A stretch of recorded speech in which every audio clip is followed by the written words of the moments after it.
Hey there, I'm Caleb Brown. I was born and briefly raised in Altoona, Pennsylvania. And you may be, if you're watching this, you may be familiar. Very recently, Altoona got some press because there was some light put on their classic Altoona Hotel-style pizza, which is, a homemade crust, salami, green pepper rings, and American cheese. It's a polarizing thing. Some people love it. A lot of people hate it. In my previous video, which is linked down in the description, I made the original as authentic as I possibly could. For this version, I want to really blow things out of the water, do it super gourmet. I want to take the concept, I don't want to ruin the concept, I want to take the concept and I want to elevate it. We're making our own cheese in a way.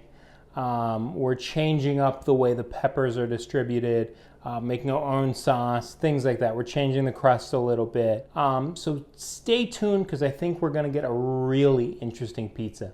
Okay, now for our gourmet pasta sauce. Using a recipe I've loved for a long time from a book called The Bread Bible. It's free online. You don't have to buy the book. It's free online. And I'll link it down in the description. So I've got 2 cups of really great tomatoes in here. I'm putting them into the blender. Use a food processor if you'd like, just to get everything incorporated and broken down, because we have some whole tomatoes in there, no skins or anything, but in their juices. Great tomatoes. We're gonna hit it with a little bit of olive oil. Oh, we have 2. We're gonna hit it with 2 garlic cloves. So I just have my garlic guy right here, and we just boom right into there to help out there. But yeah, these guys are great, really helpful. I admit, for a long time I did the garlic in the can. I admit I did, and it was just because it's so inconvenient to chop them forever.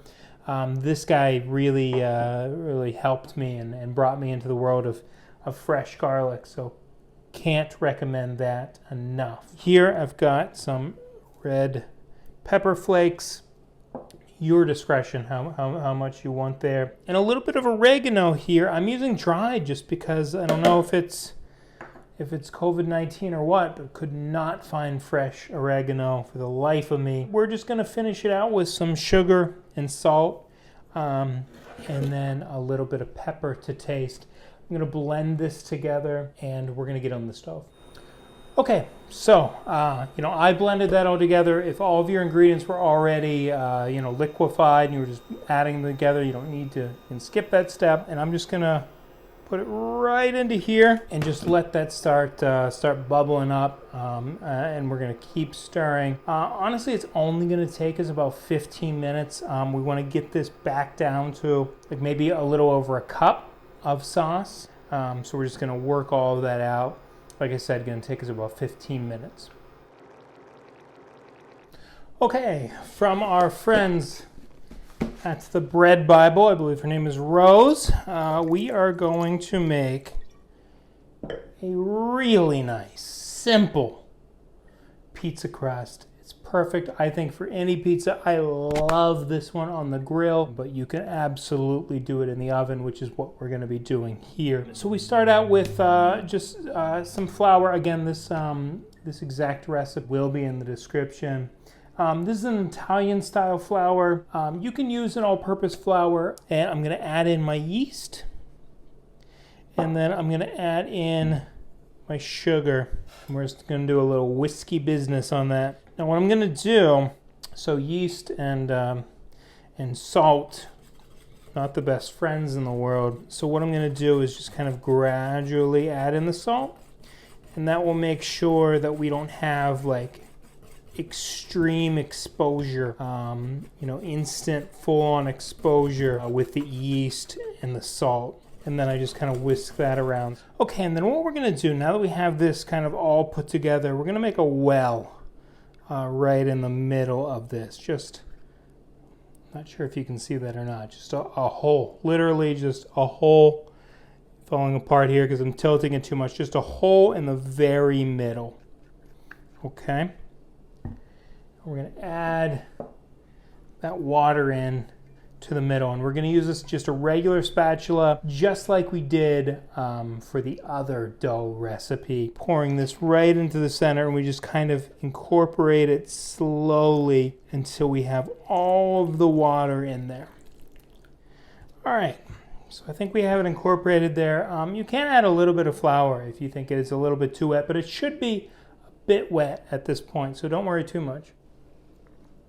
In a second, similar sized thing, gonna add a little bit of olive oil here. The thing is, you really want that all over. You want it on the sides, you want it kind of all over.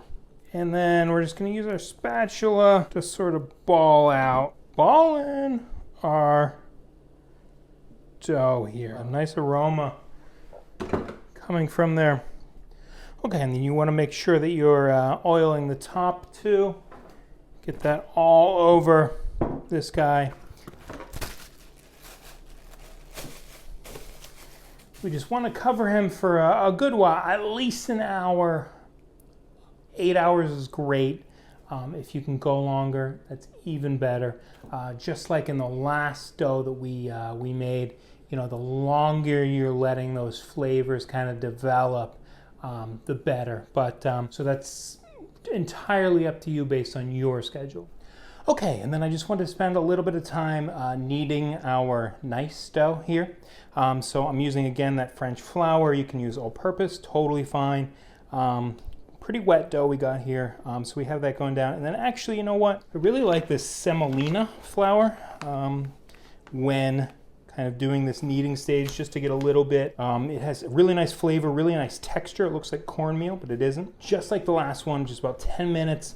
Kind of kneading this together, get those flavors going, get all that gluten forming, and then we'll let it sit again in a well-oiled bowl here until we're ready to hit the pan. Okay, so we're making a higher class Altoona Hotel pizza. However, that's a little tricky to do, right? Because the main ingredient is the American cheese on top, that bright yellow Velveeta style American processed cheese, right? Sure, we could do a gourmet pizza that just used good cheese, right? But that's too easy, that's boring. So what I wanted to do is make my own processed cheese based on really good cheese. So what processed cheese is, what American cheese is, or at least what it started out as being, was Colby or cheddar or a combination of the both. So real cheese, hard cheeses, that are broken down, processed into being something that's a little more flexible. So what I have here are 3 really nice cheeses, just a sharp cheddar cheese, a naturally smoked mozzarella, and just a nice light Asiago cheese. What I have that is like very nicely grated here, about 12 ounces, I believe. And then we have some just classic gelatin, unflavored. And this took me 2 weeks to get, I believe because of coronavirus, whole milk dry powder. And we have a little bit of other ingredients here, just a little bit of salt, a little cream of tartar, and some milk, some whole milk. And what we're gonna do, as unappetizing as it sounds, we're going to make this blend of whole milk with gelatin and dice it up. We're going to blend it together with this cheese. Then we're going to let it set in the fridge after we do all of this for about 2 hours or more. What we'll get is this really nice, beautiful, gorgeous cheese will become a little more processed, a little more flexible, like that Kraft American single that I know you know, like the Velveeta. So let's go ahead and get started. Okay, the first thing I'm going to do here, this is just a tablespoon of water, and this is a little bit of our gelatin. Ingredients and directions down in the comments. We're just going to let that for about 5 minutes, just kind of hang out with our water here and let it do its own gelatin thing. It's already starting to come together, you can see. Let's go ahead and dump our cheese into, again, I'm using a blender because somehow I lost my food processor. Couldn't begin to tell you why or how. But if you have a food processor, that's the ideal machine to use here, because we're actually going to be incorporating this this milk that we're boiling up into this in batches. And food processors make that really easy to kind of slowly pour that in. We don't have that luxury, and we're gonna make do here. Let's get some of this milk boiling up as our gelatin sets in. And while that goes, I'm gonna mix in, this is just our milk powder, our cream of tartar, and our salt. We're just gonna add that in with the cheese as of right now. We're just gonna do like a couple of pulses, just like 3 pulses on it, just to get it all mixed together. If you need a little scraper to help you out on the sides here, be my guest, because I can see some of our milk powder didn't get totally distributed, so we'll give it one more pulse. All right, and now we can put our focus on this whole milk that we're boiling up. It's just over half a cup, so it's not a lot of milk in here at all, so it's going to boil real fast. Keep moving it around, and that'll boil up for us. Again, we want to give about 5 minutes roughly for this gelatin to come together, but already coming together, so really waiting on the milk. Okay, and then right now we're just starting to get to that boil, and I'm just gonna hit the power on this and incorporate our gelatin right into our milk mixture. So we got hot milk and gelatin. Nothing has ever sounded more appetizing, I don't think. But that's what you need to make a beautiful, beautiful processed cheese. And actually, you know what? The whisk might work a little bit better here. Okay, so since I'm working with a blender rather than a food processor, I'm gonna work in batches, probably about 3 batches here of just hitting it with a little bit of this milk, pulsing and going from there. If you have a food processor, just really slowly incorporate it into the blend. Okay. And so we should have a pretty liquidized cheese gelatin combo here. Again, if that doesn't sound appetizing, I don't know what does. And I'm just gonna pour it right into this. I know some folks have used like an aluminum foil kind of bread pan and lined it with saran wrap. You're welcome to do whatever you want. I don't expect it to stick to the edges of this little container here, but we're basically making our own little tiny Velveeta block. And so I'm gonna put this right into the fridge, at least 2 hours. It can go more. It'll actually stay for like a month in your fridge or something like that. But how could this possibly last a whole month in your household? How many Altoona Gourmet pizzas you gonna be pumping out, you know? This is gonna last a day. Anyway, gonna get it in the fridge, and then we're gonna finish out the pizza. Okay, we have this Genoa salami as well as this peppered salami. This was really nice. Had that nice peppery kind of pepperoni flavor. So I'm gonna do a little bit of a mix. Every other line will be these two. And we'll go from there. Then we of course have the sauce that we've already made. We have diced green peppers, because we're happy with the green peppers, but I think dicing them give us more even distribution. You know, you're not like looking for that part of the pepper ring. You're getting a nice even distribution. And then, I mean, look at this. We made gourmet American cheese. Who knew it could be done? So let's go ahead and dress up. Obviously, I already put our, just kind of molded our dough into the shape here. So let's go ahead and put our pizza together.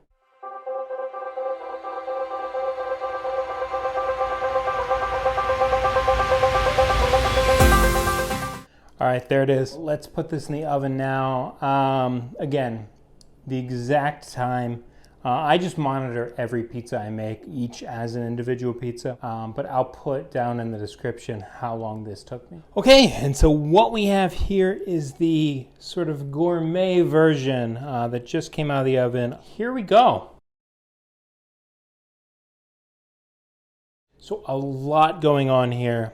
Definitely a more complex pizza from top to bottom. I think that crust is just as interesting, just as complex as the original one, and a lot fewer steps. You can tell that the meat comes through a lot spicier, a lot more of a flavor profile. You do taste that pepper on the peppered salami, which is phenomenal. Loving the green pepper more diced so you're getting a more consistent bite. And I gotta say, really impressed with the flavor profile of that cheese. I mean, 3 different cheeses coming together, that whole Jello stage to bring it all together. And to be honest, it actually did a really good job cooking just across the board. Really nice, moist pizza. So honestly, that method is a really good idea if you have a harder cheese that you want to introduce on a pizza, which is typically a difficult thing to do. You can't really get a good melt on a really hard cheese. So what you could do is that gelatin method of breaking it down and making a softer cheese from a harder cheese processed. In this case, there's no problem with it. That works really well. So there it is, two different pizzas. This one just takes a little head nod from the original. No one can beat the original, right? It's the original. And everyone was gonna have their own opinion, and I think you should try both. Thank you so much for watching.